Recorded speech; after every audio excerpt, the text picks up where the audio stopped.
to you in a moment. And in a moment, we'll talk live with the chairman of the Apple Computer Company and with a writer who warns of the dangers that computers pose to society.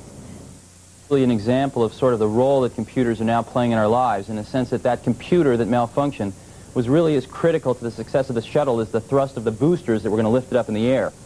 And in essence, both the boosters and the computer were really performing the same type of function. Both were amplifying an inherent ability that humans have. In other words, no more could even a small collection of people run the shuttle than they could jump up in the air several thousand feet in the atmosphere. All right, there is a sense, though, that many of us have who really don't understand how computers work or what they do for us or to us, that we are becoming controlled by the computers. Any danger of that happening?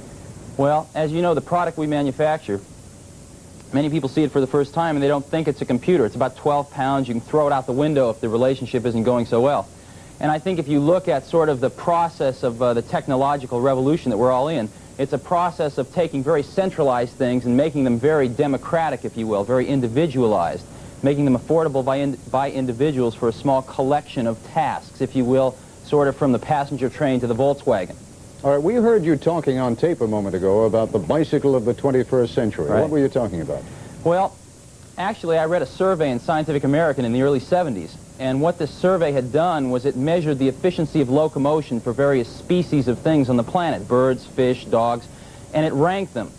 And it turned out that the condor won. The condor took the least amount of energy to get from point A to point B, and man sort of came in with a rather unimpressive showing about a third of the way down the list. But someone at that magazine had the insight to test the efficiency of man riding a bicycle. And man riding a bicycle was twice as good as the condor, all the way off the end of the list.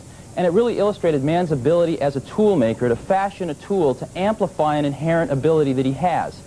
And that's really exactly what we feel we're doing. We're really sort of blazing the trails for the 21st century bicycle, but to amplify a slightly different inherent ability that man has, the ability of a certain part of intelligence. Right now we're at the mechanical part of intelligence, where one of these devices can free a person from many of the drudgeries of life and allow really humans to do what they do best, which is to work on the conceptual level, to work on the creative level.